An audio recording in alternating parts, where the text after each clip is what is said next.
The whiskey burned down my throat as I slammed the empty glass on the bar counter. My hand trembled and I couldn't look Michael in the eyes as the words tumbled out of my mouth. "I've been lying to my wife for 5 years." Michael froze mid-sip, his eyes widening. The ambient chatter of the bar seemed to fade away as he slowly lowered his glass. "What are you talking about, David?" His voice was quiet, measured, but I could hear the concern beneath it. I signaled the bartender for another drink, desperate to feel the burning sensation again, anything to distract from the crushing weight of guilt pressing down on my chest. "Cassandra doesn't know." I swallowed hard. "She doesn't know that our baby isn't really hers. Not genetically, anyway." Michael leaned forward, his forehead creased with confusion. "What do you mean, not genetically? You guys did IVF, right?"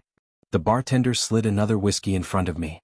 I stared at the amber liquid, watching it catch the dim light of the bar. "We tried for years, Michael. 3 years of watching Cassandra cry herself to sleep every month.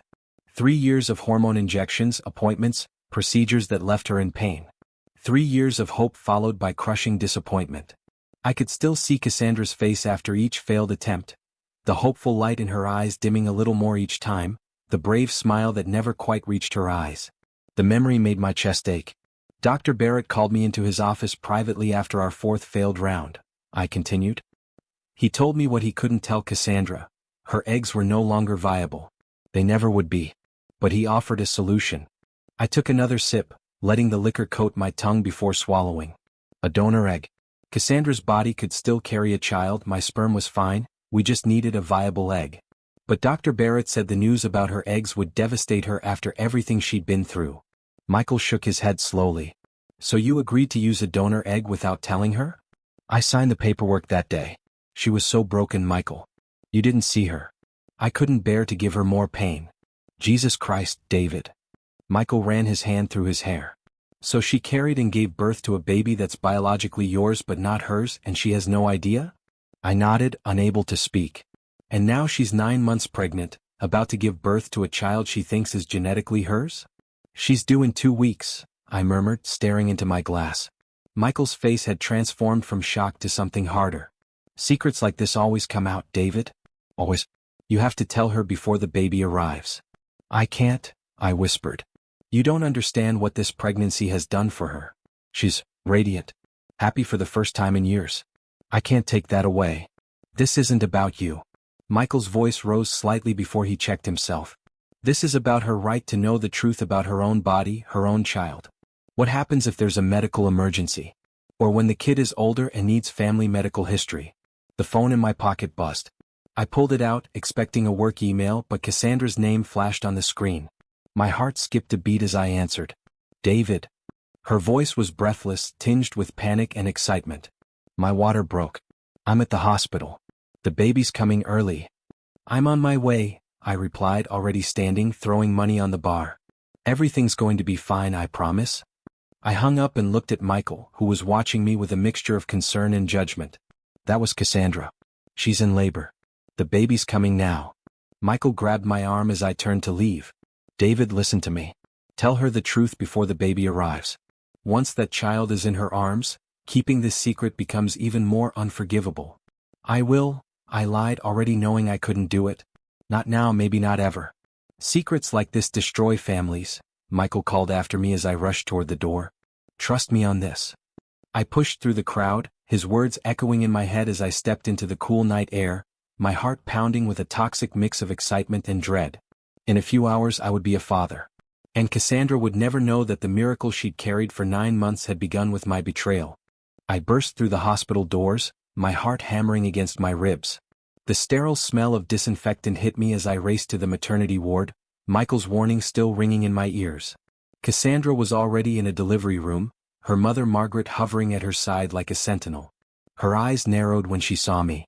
"Nice of you to join us," she said, her voice dripping with disapproval. Cassandra reached for my hand, her face contorted in pain. "David, thank God. It's happening so fast." The next few hours passed in a blur of doctors, nurses, Cassandra's screams, and my whispered encouragements. Then suddenly, amid the chaos, a new sound filled the room, our son's first cry. The doctor placed him on Cassandra's chest, tiny and red-faced, his little fists clenched against the bright new world. "He's perfect," Cassandra whispered, tears streaming down her face. When I held him for the first time, something primal and fierce surged through me. My son. What? The connection was instant and overwhelming. An older nurse named Angela watched us with unusually attentive eyes. Something in her gaze made me uneasy, as if she could see right through me. Later, while filling out the birth certificate paperwork, Cassandra dropped the bombshell.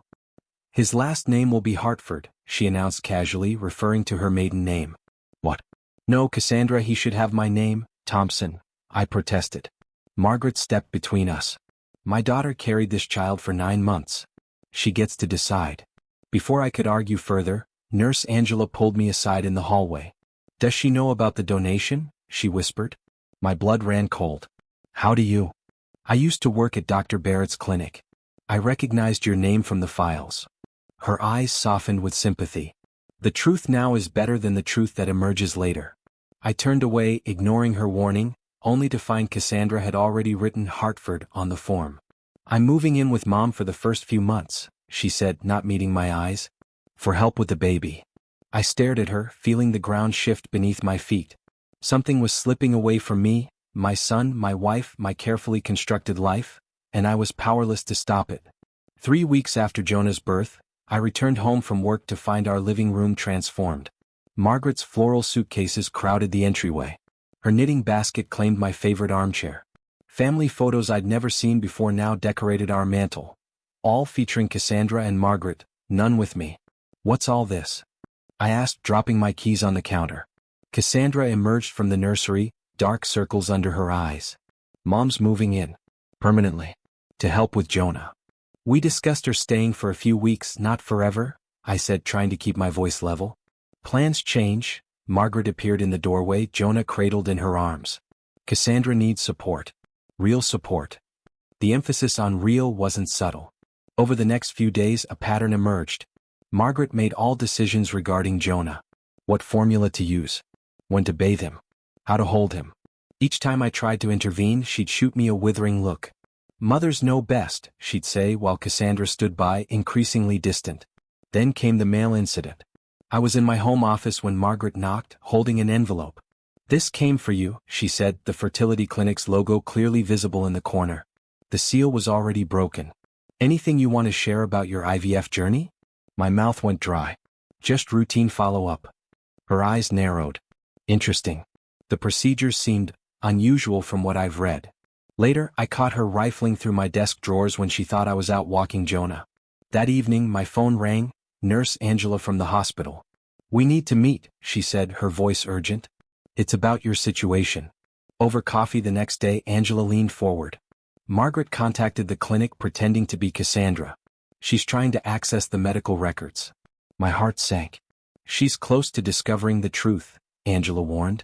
Wouldn't it be better coming from you? I watched the steam rise from my untouched coffee, feeling the noose tightening around my neck. I drove home from my meeting with Angela, the weight of her warning pressing down on me. The truth needed to come out, but on my terms. I'd tell Cassandra part of the story, enough to explain the documents Margaret might find, but not everything. I found Cassandra alone in the nursery, rocking Jonah. For a moment, I stood watching them, struck by the beautiful tableau they created. Would that change when she knew the truth? We need to talk, I said softly, closing the door. She looked up, surprised by my serious tone. What's wrong? About our fertility treatment, I began, choosing my words carefully. There were complications I never fully explained. I told her about the multiple failed implantations, the concerns about egg quality, all true but strategically incomplete. I omitted the donor part entirely. Cassandra listened intently, her eyes growing wider. Why didn't you tell me this before? I wanted to protect you from more disappointment, I said, which wasn't entirely a lie. She looked down at Jonah, her expression strange. Sometimes I feel disconnected from him, like I'm not really his mother. Her voice broke. Is that normal? The confession stunned me. Did her body somehow sense what her mind didn't know? The weight of my deception doubled as I watched tears form in her eyes. It's just postpartum hormones, I assured her, hating myself for the lie. The door swung open. Margaret stood there, eyes narrowed. Cassandra needs rest, not stress. She shot me a suspicious look. What were you two discussing so intensely? Later, I discovered my home office had been thoroughly searched. Papers rearranged, folders opened. I called Dr. Barrett immediately. Someone's been attempting to access your files, he confirmed. I'm bound by confidentiality, but you should secure your documents. That night, I locked all important papers in my office safe. The next morning, an unmarked envelope waited in our mailbox. Inside, a copy of the donor agreement form with a red note scrawled across it, "The truth will come out." The shrill wail cut through the night like a knife. Different from Jonah's usual cries, this one laced with pain. I bolted upright in bed, nearly colliding with Cassandra, who was already rushing toward the nursery. Jonah lay in his crib, face flushed crimson, his tiny body radiating heat. The thermometer read 103. "We need to go to the hospital," I said, already reaching for him. "Don't touch him," Cassandra snapped, snatching him up. "You probably caused this. You've barely been around, you don't know his routine." Her words stung, but I had no time to defend myself. Margaret appeared in the doorway, already dressed, car keys in hand. The emergency room was blindingly bright after the darkness of night.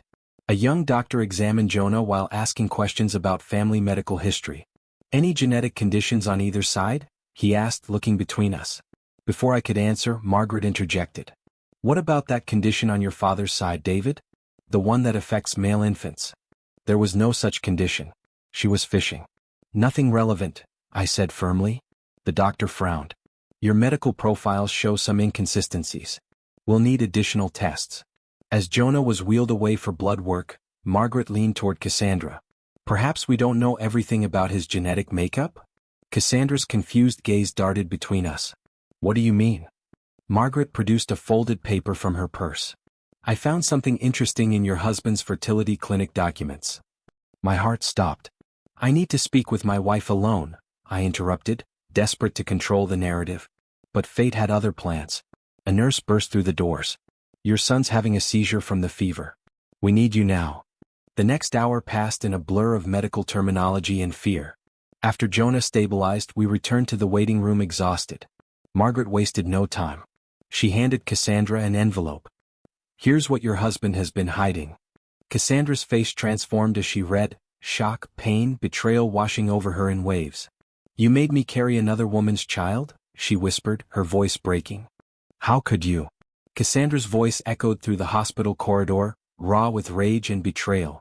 Her face was contorted in anguish, the documents from the fertility clinic clutched in her trembling hands. I reached for her, but she recoiled as if my touch would burn her. "Cassandra, please let me explain." "Explain what?" "That you let me believe I was carrying my own child? That you watched me talk to my baby, sing to her, feel her grow inside me, all while knowing she wasn't really mine?" Her voice cracked. Margaret stepped between us, her eyes gleaming with vindication. "He manipulated you into carrying a stranger's child. He stole your right to choose." "I was trying to protect you," I pleaded. "Dr. Barrett said the news about your eggs would destroy you after everything we'd been through. So you decided for me? You took away my choice about my own body?" Tears streamed down Cassandra's face. "You let me live a lie for 9 months. For what? To spare yourself the difficult conversation?" A hospital security guard approached, drawn by the commotion. Before he reached us, Nurse Angela appeared, placing a calming hand on his arm. "Let me handle this," she said, then turned to us.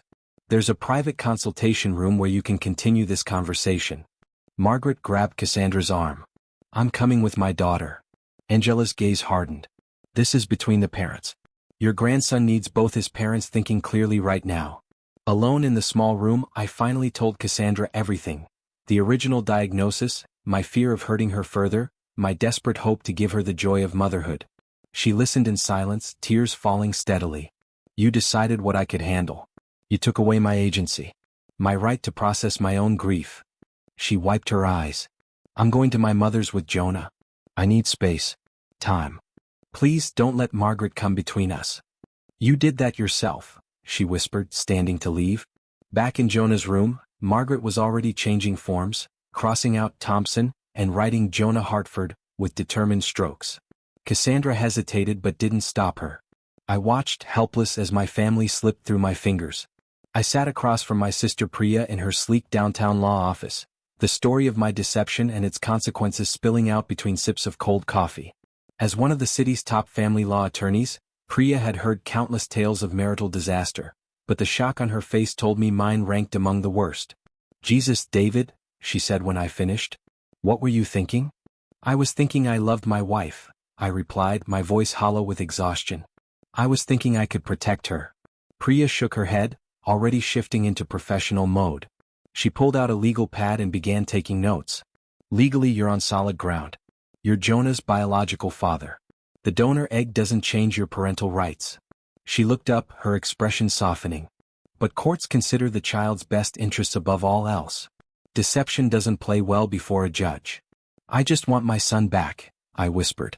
And my wife, if possible. We need to file for paternity confirmation immediately, Priya said. And a temporary order preventing Cassandra from taking Jonah out of the city. 2 days later, I learned from Michael that Cassandra had already consulted a lawyer about sole custody and officially changing Jonah's last name. How do you know this? I asked. Her attorney was my former partner, he explained. He called to check if I knew you. Said she's claiming emotional abuse through deception. That afternoon, a sheriff delivered papers to Cassandra at Margaret's house. My petition for paternity testing and shared custody. My phone rang minutes later. You bastard. Margaret's voice crackled with fury.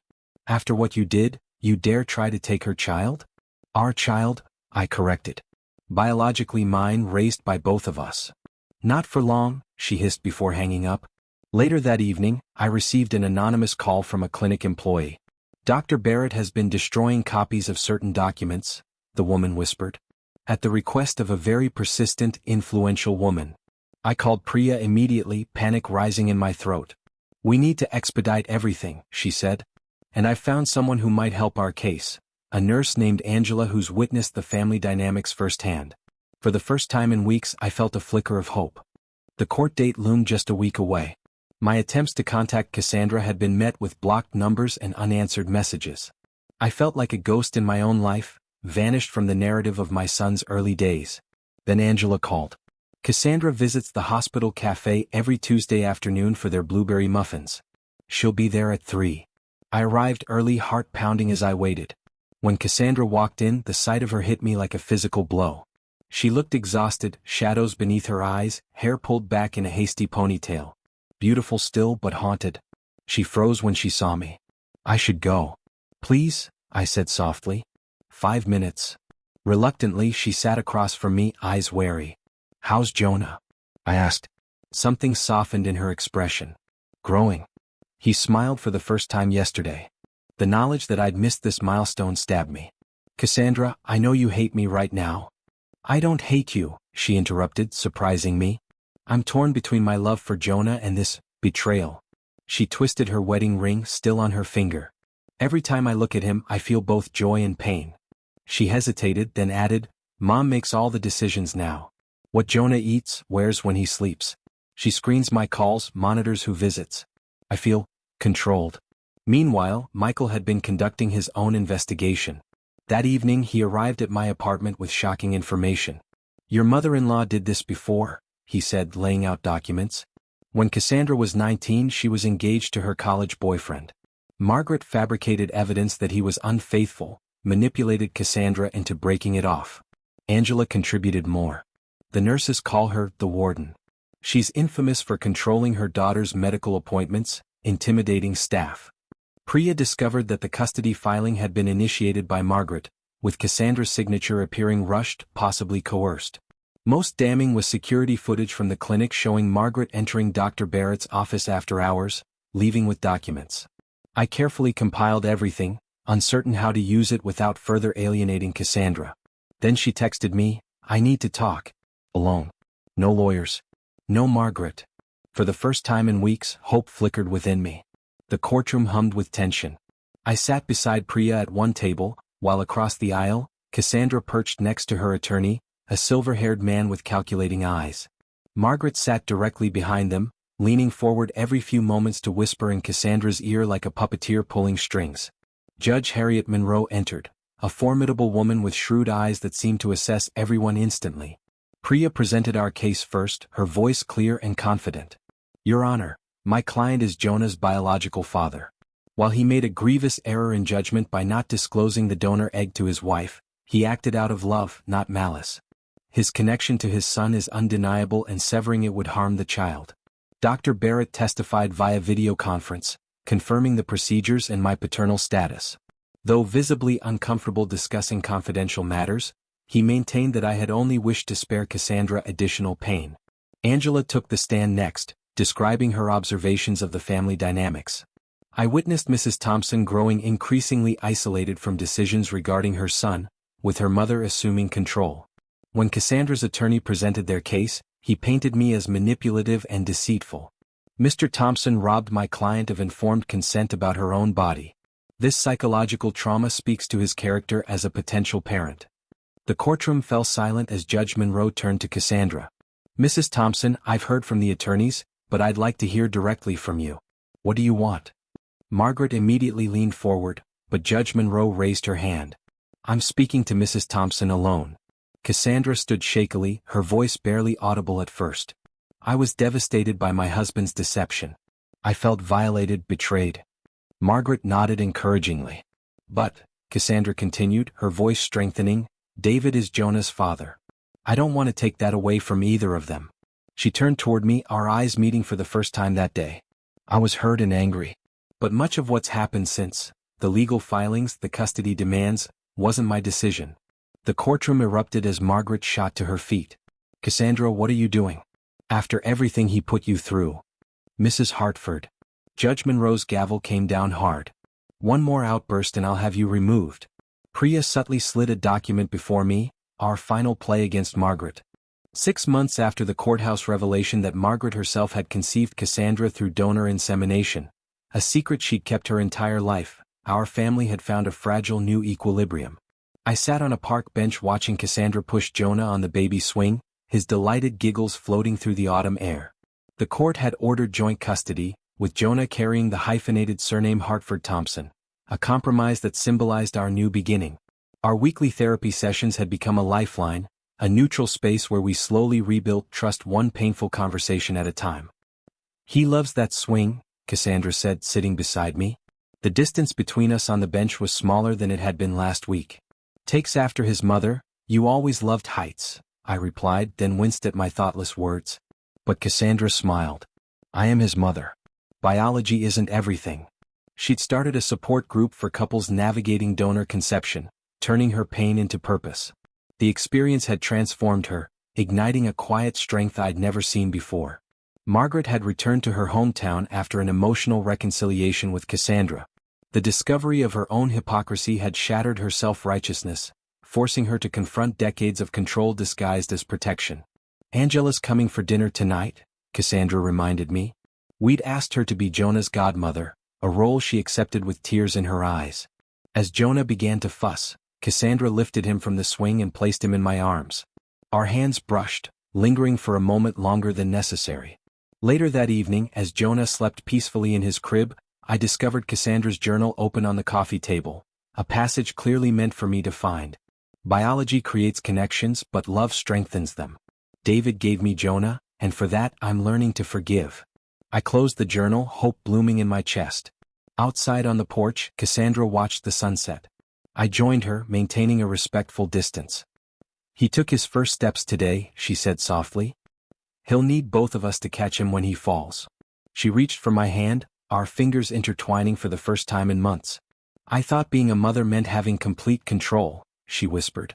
Now I understand, it means shared love. In the nursery, our son slept, unaware of the broken pieces we were carefully, lovingly putting back together for him.